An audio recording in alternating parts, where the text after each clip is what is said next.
سوال انہوں نے فرمایا پروفیسر صاحب نے کہ بے مقصد سفر جو ہے جس کو ہم سیاحت کے نام سے کرتے ہیں اس کی کتاب و سنت میں کیا اہمیت ہے؟ دیکھیں بات یہ ہے کہ سیاحت کا اور سیر جس کو ہم کہتے ہیں سیر و سیاحت کا تصور تو بہرحال دین میں ہے کہ آپ گھومیں پھریں اور نصیحت کے لیے آپ گھومیں پھریں، اور ویسے بھی بچوں کے لیے گھومنا پھرنا اس کی دلیل وہ ہے کہ جب سورہ یوسف کے اندر یہ آتا ہے کہ حضرت یعقوب علیہ السلام سے بھائیوں نے کہا کہ ہم یوسف کو ساتھ لے کے جاتے ہیں، تو دلیل یہی دی تھی کہ یرتع و یلعب، گھومے پھرے گا کھیلے گا۔ اس کی تفصیل آپ لے سکتے ہیں، آج بھی اگر دنیا میں کوئی پارک وغیرہ ہوں گھومنے پھرنے اور کھیلنے کی جگہ ہو آپ بچوں کو لے جا سکتے ہیں، ایسی کوئی بات نہیں۔ لیکن سفر کرنا اور ایک جگہ سے دوسری جگہ کا سفر، اس کو تو نبی اکرم صلی اللہ علیہ وسلم نے قطعۃ من العذاب فرمایا کہ سفر جو ہے یہ تو عذاب کا ایک ٹکڑا ہے، اور آپ نے فرمایا کہ جب کسی کو سفر درپیش ہو اور وہ جس کام سے اس نے سفر کیا ہے وہ کام ہو گیا تو فوراً واپس لوٹے، یعنی جس مقصد کے ساتھ سفر کیا تھا وہ مقصد ختم ہو گیا تو اس کو چاہیے کہ فوراً واپس آئے۔ کیا مطلب؟ خواہ مخواہ ادھر ادھر نہ گھومتا پھرے۔ یہ ایک بات گویا ان حدود کا تعین کر دیتی ہے کہ آپ نے اگر سفر کرنا ہے، اگرچہ وہ تفریح کے لیے ہو، اگرچہ وہ سیاحت کے لیے ہو، لیکن اس کا ایک محدود طور پر ایک ایسے ایریا میں یا ایسی جگہ میں جہاں پہ آپ کو کوئی خطرات لاحق نہ ہوں، جہاں پہ کوئی سفر قطعۃ من العذاب نہ ہو۔ اور نبی کریم صلی اللہ علیہ وسلم نے جتنی سفر کے بارے میں جو خوفناک باتیں بتائی ہیں، جو جس میں یہ شامل نہ ہوں، وہاں آپ یہ سیر و سیاحت کر سکتے ہیں، بالکل اس میں کوئی حرج نہیں ہے۔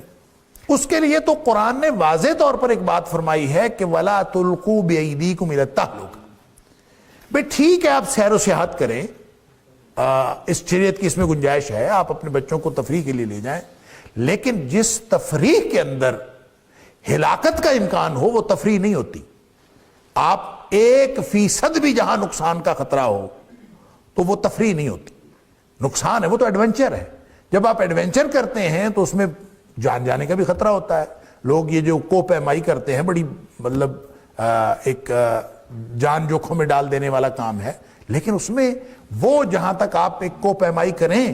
جہاں تک ایک عام سادہ پہاڑ ہے، آپ پہاڑ پر چڑھیں، بڑی زبردست شاندار یہ طاقت کا مظاہرہ کرنے والی اور قوت کا مظاہرہ کرنے والی ایک ایکٹیویٹی ہے، کریں۔ لیکن جہاں یہ معلوم ہے کہ اس چوٹی پہ آپ جائیں گے تو آپ کی موت واقع ہو سکتی ہے، تو اس کے لیے قرآن کا واضح حکم ہے وَلَا تُلْقُوا بِأَيْدِيكُمْ إِلَى التَّهْلُكَةِ، اپنے آپ کو ہلاکت میں نہ ڈال۔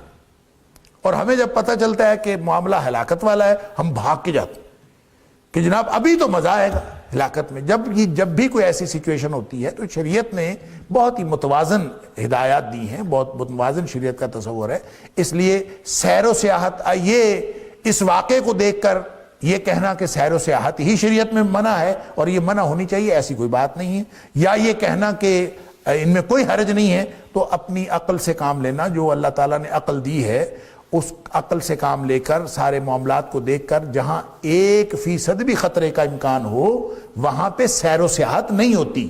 وہ ایک مہم ہوتی ہے، مہم جوئی ہوتی ہے، اور مہم جوئی کرنا یہ دین کے لیے تو ٹھیک ہے، کسی بڑے مقصد کے لیے تو ٹھیک ہے۔ یہ سیر و سیاحت کے لیے صرف شوق پورا کرنے کے لیے مہم جوئی، یہ شریعت کے ویسے عمومی مقصد کے خلاف۔ لہذا سیر و سیاحت ضرور کیجئے، لیکن خطروں کا ادراک کر کے اور خطروں سے بچتے ہوئے، ایسی صورتحال خود ہی کوئی شخص نہ کریٹ کرے۔ اب دیکھیں لاکھوں لوگ اگر وہاں پہ پہنچ گئے ہیں جہاں ہزاروں لوگوں کی جگہ تھی، تو اگر یہ تو اللہ کی طرف سے وہ برف کا طوفان آ گیا، اگر وہ نہ بھی آئے تو وہاں پہ ایک عذاب بن جاتا ہے صرف زیادہ لوگوں کا آ جانا۔ بہرحال اللہ تعالیٰ ہمیں شریعت کی جو متوازن اور معتدل جو شریعت کی تعلیمات ہیں، اللہ تعالیٰ ان کے اندر رہ کر ہمیں زندگی گزارنے کی توفیق عطا فرمائے۔ واللہ اعلم بالصواب۔